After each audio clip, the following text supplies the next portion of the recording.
Assalamualaikum warahmatullahi wabarakatuh. Alhamdulillah, pada siang hari ini kita masih diberi kemudahan, masih diberi kekuatan untuk melanjutkan perkuliahan kita pada mata kuliah mekanisasi pertanian. Saya berharap kalian semua dalam keadaan sehat walafiat, dan saya berpesan tetap menjaga protokol kesehatan. Jangan kendur, tetap pakai masker, jaga jarak, dan cuci tangan. Pada kesempatan kali ini, kita akan membahas materi lanjutan tentang motor bakar torak dengan subpokok bahasan sistem pelumasan. Mari kita lanjutkan. Kita awali dengan membaca doa bersama. Bismillahirrahmanirrahim. Rabbi zidni ilma warzuqni fahma. Amin. Baiklah, kita mulai pertemuan yang kelima dengan pokok bahasan motor bakar torak. Tujuan instruksional umum adalah setelah mengikuti mata kuliah ini, mahasiswa akan dapat menentukan jenis tenaga dan mesin peralatan yang layak untuk diterapkan di bidang pertanian. Sedangkan tujuan instruksional khusus adalah mahasiswa akan dapat menjelaskan sistem pelumasan motor bakar.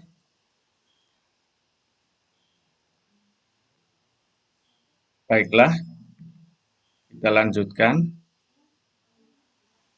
Pokok bahasan kita kali ini masih tetap motor bakar torak dengan subpokok bahasan sistem pelumasan.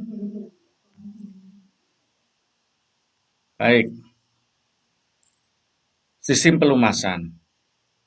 Coba kalian perhatikan, apabila ada dua benda bersentuhan, kemudian kedua benda tersebut bergerak, bersentuhan, kemudian benda tersebut bergerak, maka akan terjadi gesekan. Gesekan terjadi di permukaan kedua benda, dan yang kedua akan ada muncul gaya adhesi. Saya ulangi, apabila ada dua benda bersentuhan, kemudian menimbulkan gerakan atau bergerak secara relatif, maka akan timbul gesekan. Gesekan terjadi di antara permukaan kedua benda yang bergerak. Selain itu juga akan menimbulkan gaya adhesi. Misalnya, terjadi pada poros dan bantalannya. Kemudian cincin torak dan dinding silinder. Kemudian antara roda-roda gigi yang senantiasa saling bergerak. Nah, akibat dari gesekan dua buah benda yang bergerak pada motor bakar torak, itu bisa berakibat hilangnya daya mesin atau berkurangnya daya mesin. Lebih jauh, akan menimbulkan keausan komponen-komponen yang saling bergerak. Keausan komponen-komponen yang saling bergerak. Nah, kalau ini tidak segera diatasi, maka akan menimbulkan kerusakan mesin yang jauh lebih parah. Upaya mengatasi akibat gesekan bisa dilakukan dengan pelumasan atau pemberian minyak pelumas. Pada dasarnya, pelumasan adalah memisahkan dua bagian yang bersentuhan. Jadi menciptakan lapisan yang sangat tipis yang memisahkan antara kedua benda yang bersentuhan dan yang bergerak. Dengan adanya pemisah atau lapisan pemisah, maka akibat gesekan bisa dihindari atau bisa dikurangi. Baik, pelumasan atau pemberian minyak pelumas, maka kita harus mengetahui terlebih dahulu fungsi oli sebagai pelumas, sebagai minyak pelumas. Yang pertama, mengurangi keausan engine agar minimum. Engine atau mesin tidak mudah rusak karena oli akan memisahkan atau mencegah keausan dengan cara memberi selapis tipis di antara kedua benda atau onderdil yang bergerak. Yang kedua, fungsi oli pelumas adalah mengurangi gesekan dan kehilangan tenaga yang diakibatkannya. Mengurangi gesekan, tentunya gesekan antara dua benda yang bergerak, misalnya antara ring piston dengan dinding silinder, sehingga bisa mengurangi kehilangan tenaga yang diakibatkan oleh gerakan tersebut. Yang ketiga, fungsi oli pelumas adalah memisahkan panas. Ini penting. Jadi, panas yang ditimbulkan akibat gesekan dua benda karena kemudian diberi satu lapis tipis minyak pelumas, maka panas yang ditimbulkan akibat gesekan akan dipindahkan kepada minyak pelumas atau kepada oli pelumas. Inilah mengapa nanti kita akan mengetahui ciri-ciri atau indikator oli yang baik ketika dia dihadapkan pada pemindahan panas dari akibat gesekan dua benda. Yang keempat, fungsi oli pelumas bisa mengurangi suara engine.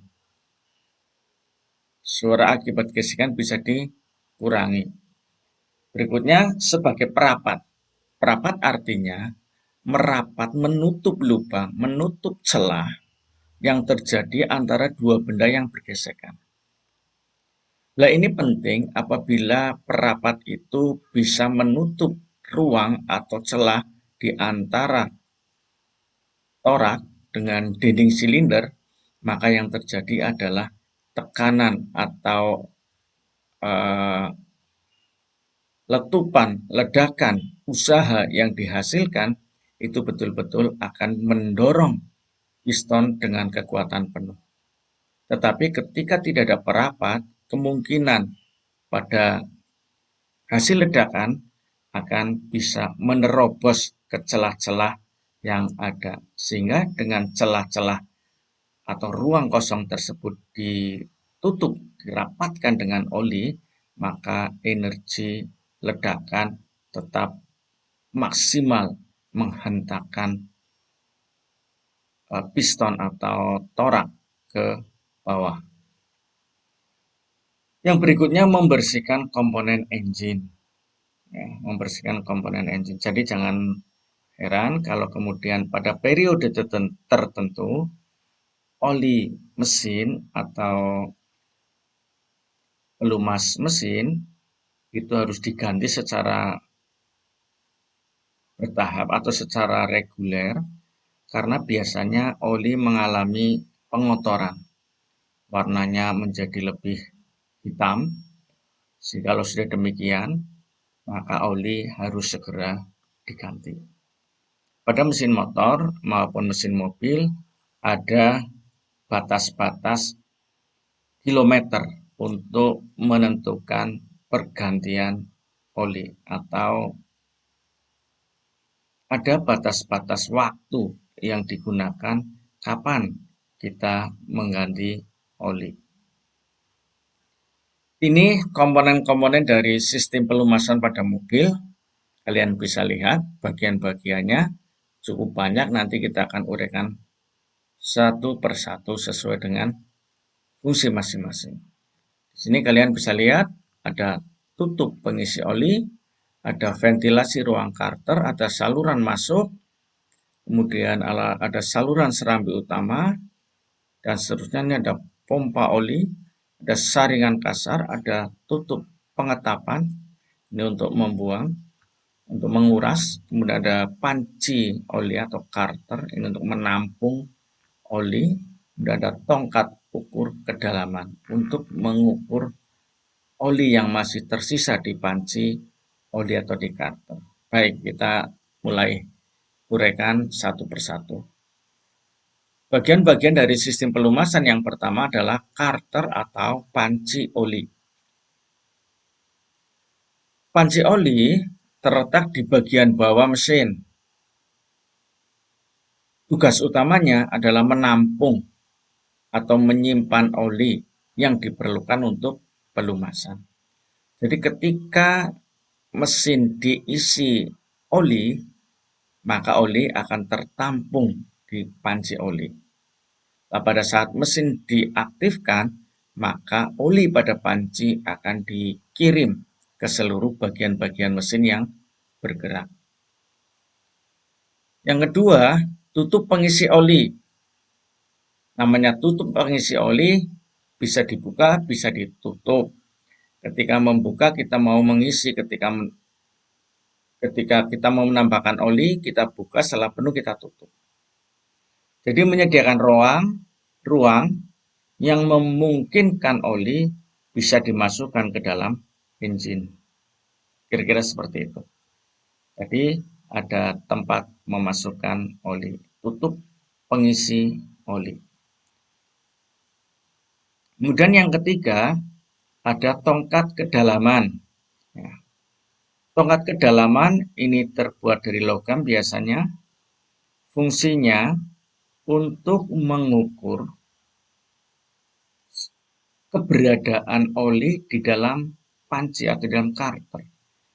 Untuk mengukur seberapa tinggi atau berapa volume oli yang tertampung di dalam karter atau panci oli. Jadi tongkat kedalaman sebagai indikator untuk mengukur jumlah oli yang ada di panci oli. Ini ada beberapa contoh gambar. Ini oil pan atau panci oil. Ada beberapa bagian di panci oli pada mobil ya.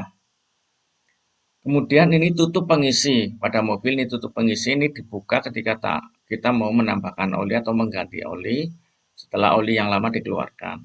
Kalau ini pada motor, ini pada mobil, ini pada motor. Tutup pengisi oil. Biasanya ada di bagian bawah atau di dekat mesin. Kalau pada sebelah bantalan kaki di motor, di sepeda motor.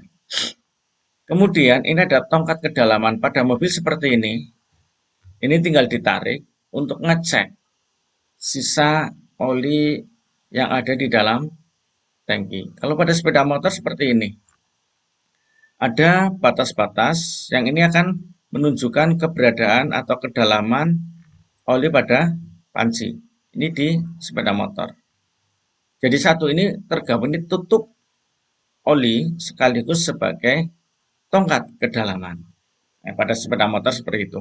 Ini ada tanda batas atas dan ini ada tanda batas bawah. Makanya ketika keberadaan oli sudah di bawah batas bawah, maka harus segera ditambah.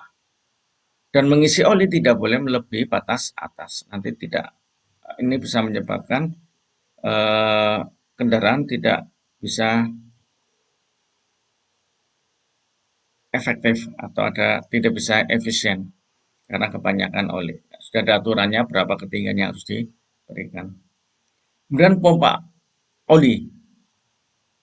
Pompa oli namanya pompa, berarti dia memompa oli atau mensirkulasikan oli mesin ke komponen-komponen mesin yang memerlukan pelumasan, khususnya pada bagian-bagian yang bergerak, sehingga bisa mencegah keausan akibat gesekan. Jadi pompa oli fungsinya adalah untuk mensirkulasikan, mengirim, mengangkat, mendorong oli mesin khususnya ke bagian-bagian yang membutuhkan, atau bagian-bagian yang bergerak, sehingga bagian-bagian yang bergerak tidak sampai atau tidak mudah mengalami keausan. Yang berikutnya adalah katup pembebas tekanan oli. Katup pembebas tekanan oli.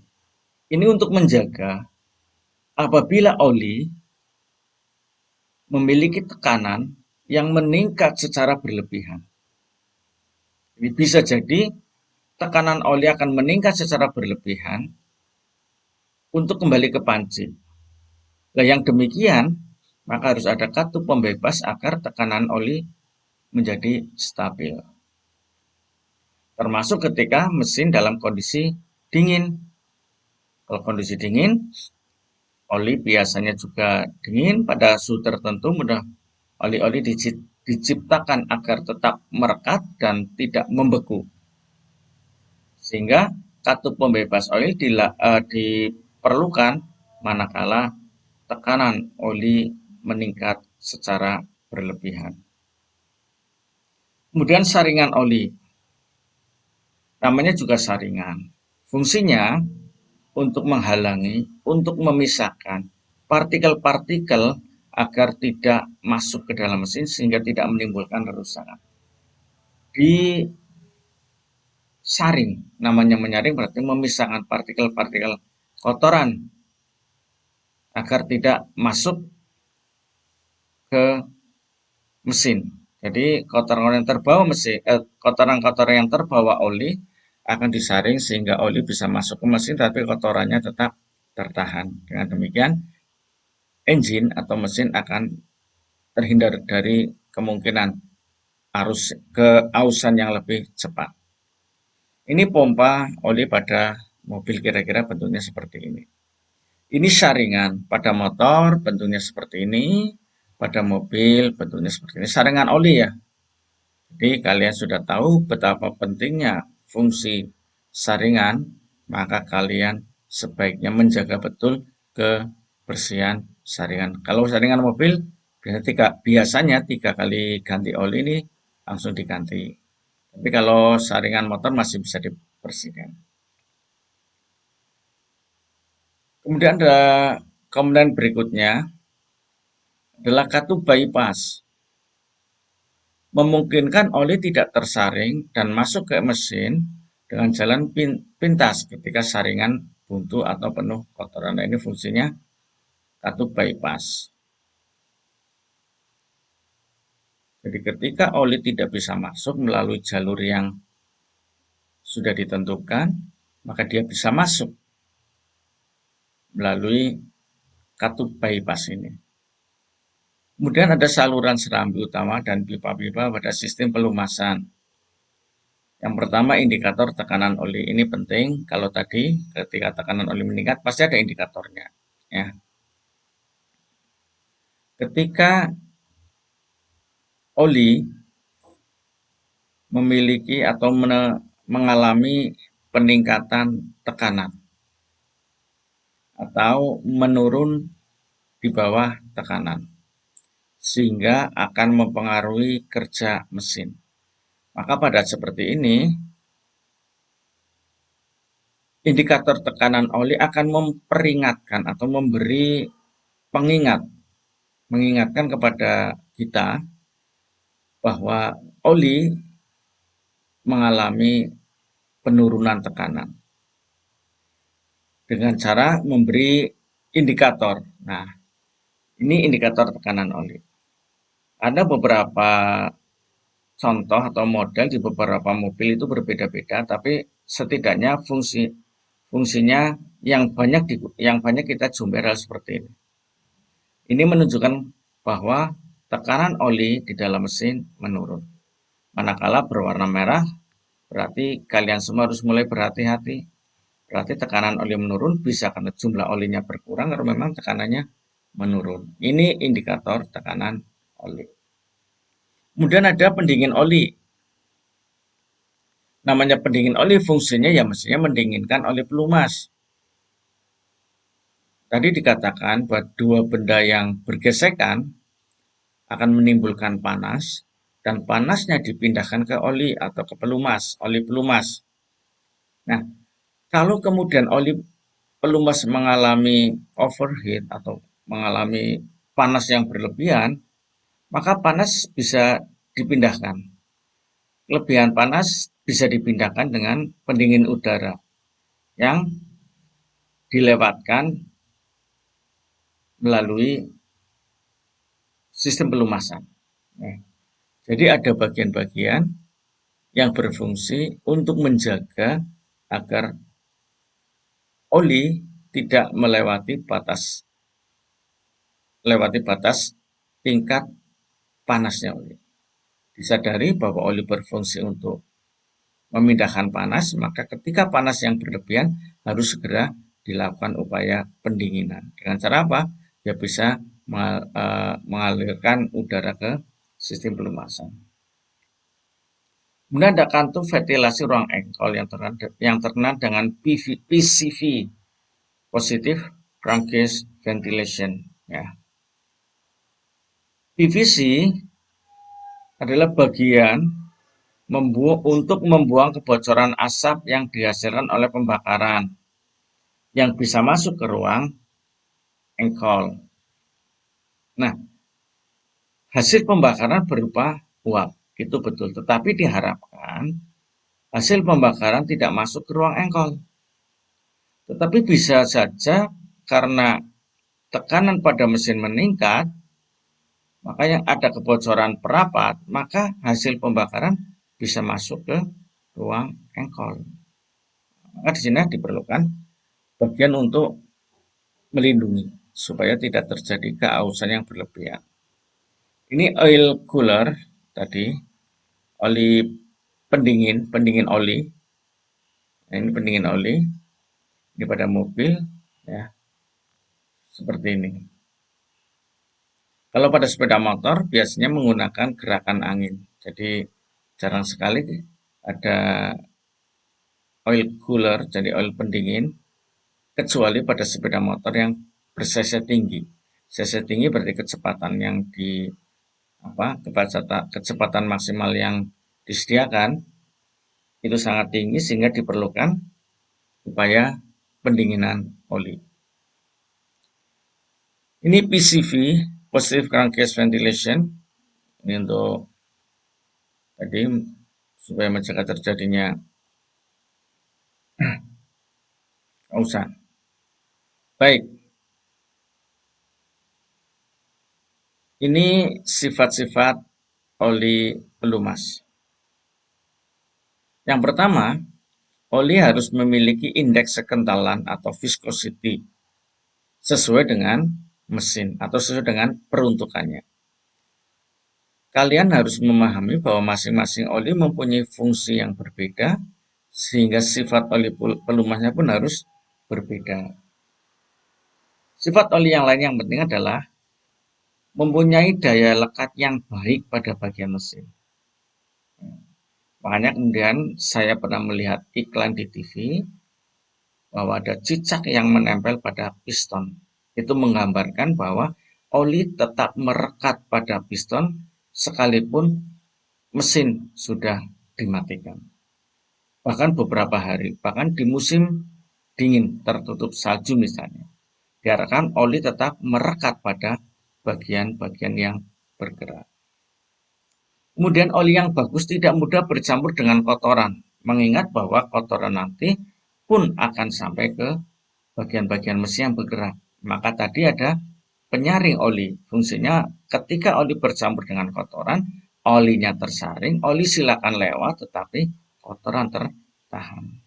Oleh karena itulah kemudian di dalam sistem pelumasan, maka pembersihan perlu dilakukan secara rutin karena ada bagian yang berfungsi menyaring kotoran yang akan masuk ke engine. Kemudian mempunyai titik temperatur tinggi atau flash point yang bisa dicapai sebelum oli mengalami breakdown atau jenuh. Maksudnya begini, oli akan selalu menemani dua benda yang bergerak. Misalnya mesin.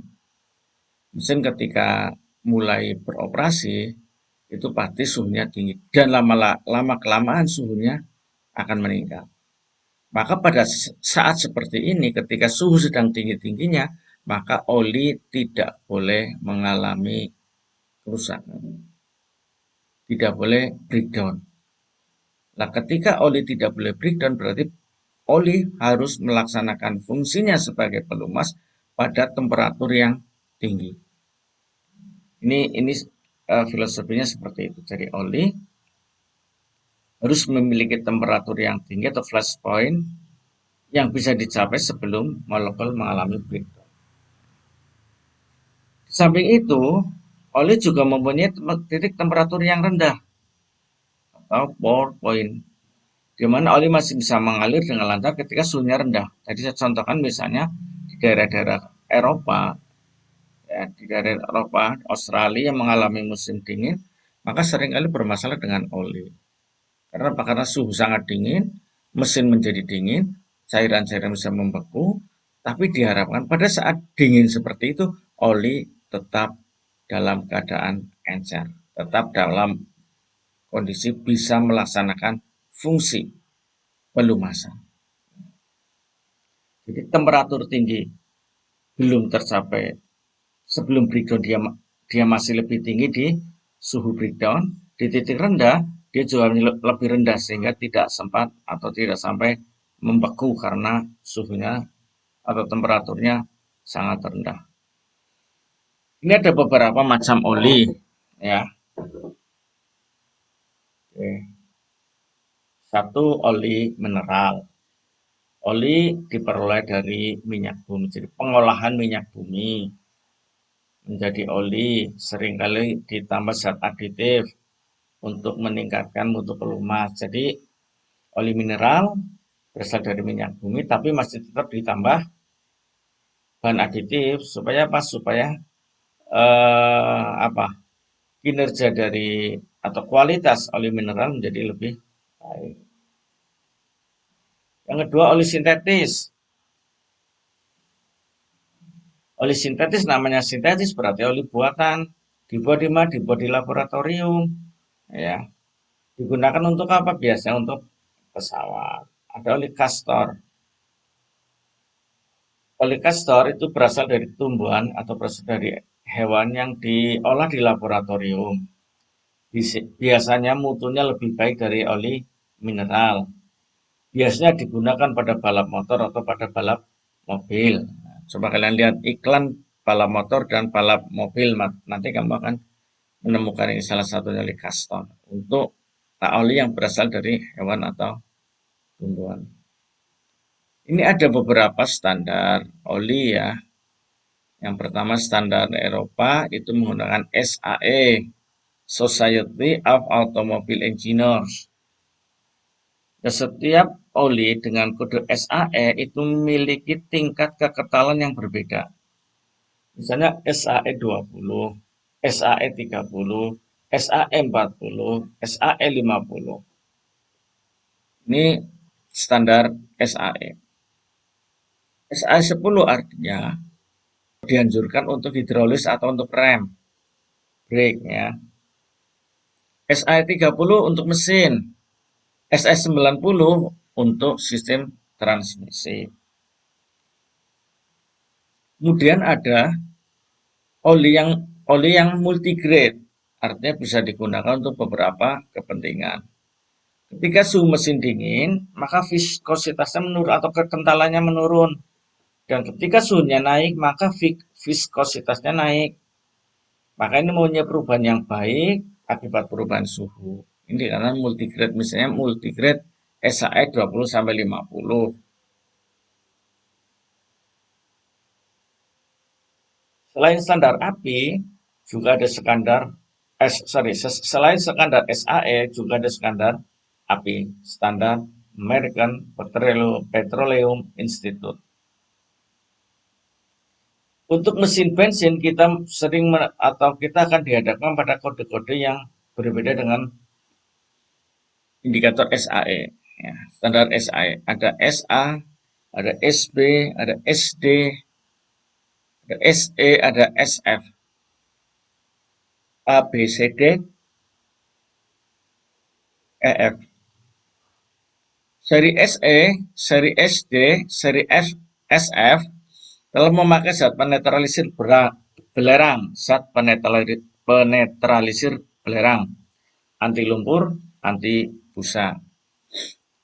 Kemudian juga ada mesin diesel seri CA, CB, CC, CD. Kalau tadi kan S semua, SAC, SA, SB, SC, SD, CA, CB, CC, dan CD. Ini SA, minyak murni tanpa bahan tambahan atau aditif. SP digunakan untuk mesin operasi beras yang pada operasi ringan yang sedikitnya antioksidan. EC oli mengandung deterjen, dispersan, antioksidan. SD digunakan untuk mesin operasi dengan temperatur tinggi, mengandung resisting agent, dan antioksidan, dan sebagainya. Ini yang SF, SE, digunakan untuk mesin beroperasi sedang yang mengandung resistant agent atau antioksidan yang lebih banyak. SF tingkat aliran tinggi dengan pemakaian daya tahan yang tinggi. Klasifikasi api. Selain tadi ada CA, CB, CC, CD. Penggunaannya masing-masing berbeda. CA digunakan untuk mesin diesel, ya beroperasi ringan lah. CB digunakan untuk mesin diesel beroperasi sedang. CD digunakan mesin diesel yang menggunakan car turbocharge dengan operasi temperatur sedang. CD digunakan untuk mesin diesel yang menggunakan turbocharge dengan kandungan sulfur sedikit. Oke, kita lanjut. Ini 5 hal yang bisa mengotori pelumas engine atau oli pelumas. Yang pertama, kotoran karbon dari pembakaran mesin. Ya, tadi di kemarin di motor 4 tak ada ledakan, di motor 2 tak ada ledakan. Ada motor diesel ada menggunakan spare. Ya. Jadi ini yang bisa mengotori mesin. Yang pertama, kotoran karbon dari pembakaran engine. Namanya pembakaran pasti menghasilkan sampah. Sampah itulah yang kemudian bisa mengotori mesin. Yang kedua, debu atau kotoran terbawa masuk engine oleh udara atau bahan bakar. Makanya di sini untuk mengurangi, maka setiap kendaraan bermotor sudah diberi penyaring. Demikian juga pada mobil sudah sistem penyaringannya supaya apa? Supaya tidak merusak. Supaya kotorannya bisa ditahan dan bisa dibuang. Kemudian yang berikutnya, bagian halus dari logam merupakan hasil dari keausan engine, bisa bercampur dengan oli. Ini harus dibuang juga. Bahan bakar liar dan pembakaran menghasilkan kebocoran melalui ruang piston ke dalam ruang. Ini yang bisa mengotori mesin. Kondensasi dan pengembunan air di udara yang bisa melalui engine. Jadi kalau sedang musim dingin, banyak hujan, sebaiknya mobil juga dipanasi walaupun tidak dipakai karena untuk menghindari terjadinya kondensasi. Ini pada sepeda motor 2 tak.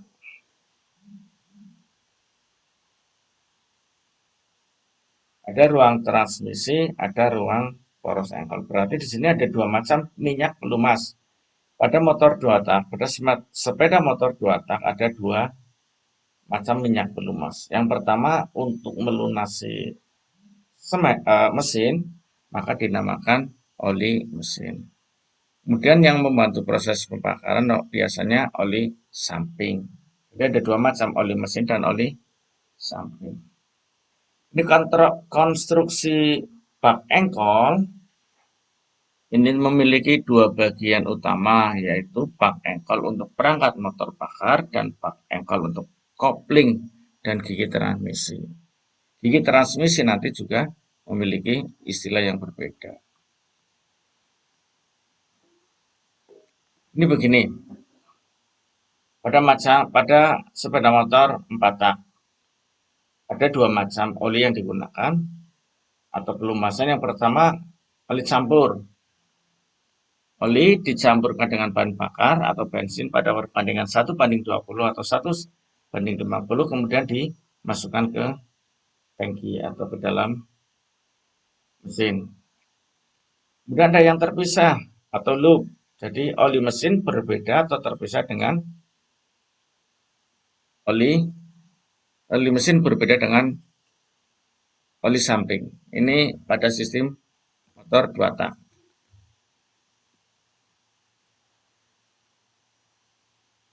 Oli ditampung pada tempat tersendiri. Dua jenis pelumas yaitu pelumasan untuk fork ankle dan pelumasan untuk apa ini? Motor. Jadi ada oli mesinnya sendiri dan ada oli untuk pembakaran. Jadi ditampung tersendiri di suatu tempat ada dua jenis pelumas yaitu pelumasan untuk fork ankle dan pelumasan untuk motornya.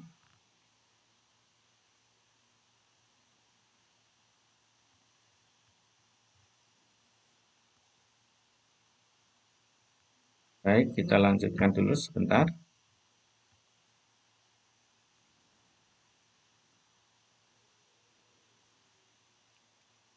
Ini cara menyebarkan oli di dalam mobil.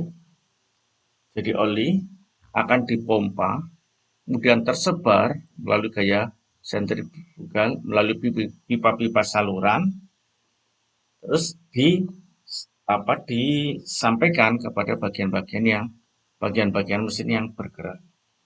Oli pelumas dihubungkan pada lubang di atas fork ankle. Lubang tembus sampai ke bagian bantalan peluru yang menunjang poros ankle.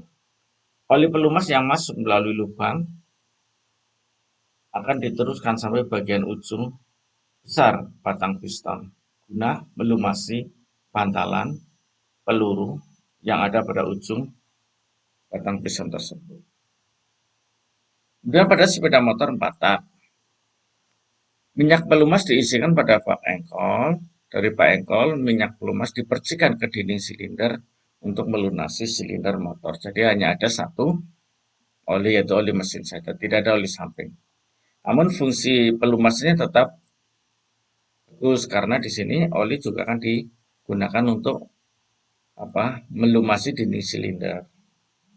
Ring oli yang dipasang pada piston berfungsi meratakan dan membersihkan oli pada dinding silinder.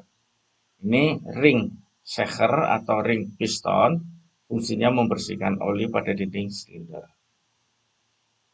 Karena itu pada motor 4 tak tidak dilengkapi ring oli. Syarat-syarat minyak pelumas yang baik: 1. Daya lekatnya baik, titik nyalanya tinggi, tidak mudah menguap, titik bakunya rendah, mudah memindahkan panas. Ini daya lekat yang baik ini menjadi kunci utama agar begitu mesin diaktifkan, dinyalakan, maka oli akan segera melindungi bagian-bagian mesin. Titik nyalanya tinggi, artinya ketika mesin mengalami overheat, suhunya sangat tinggi, maka oli tidak mudah rusak. Tidak mudah menguap, titik bakunya rendah. Lah ini titik bakunya rendah artinya apa? Sebaiknya oli itu membeku pada suhu yang lebih rendah dari air misalnya.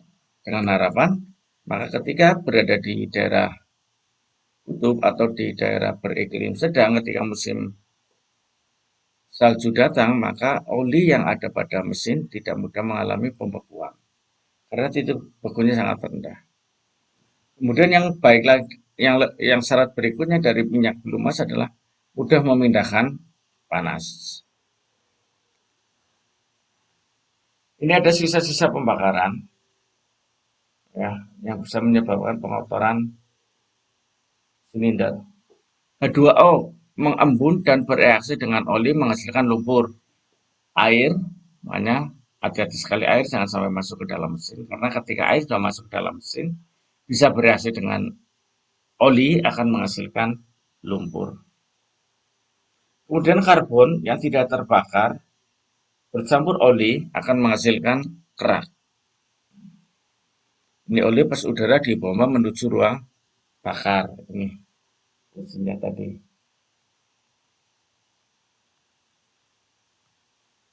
Nah, ini ada aturan. Perbandingan antara oli dengan udara. Kalau oli lebih banyak dari udara, maka di ruang bakar timbul kerak, kotoran kerak, dan bisa menimbulkan polusi. Biasanya kalau olinya lebih besar dari udara, yang terjadi dari knalpot keluar asap yang berlebihan. Kemudian kalau oli lebih rendah dari cahaya, lebih rendah dari udara, maka mesin akan cepat panas dan piston mudah mengalami gancet atau macet. Ini kalau sudah macet selesai, ya harus segera dibongkar silindernya untuk di orter biasanya. Demikian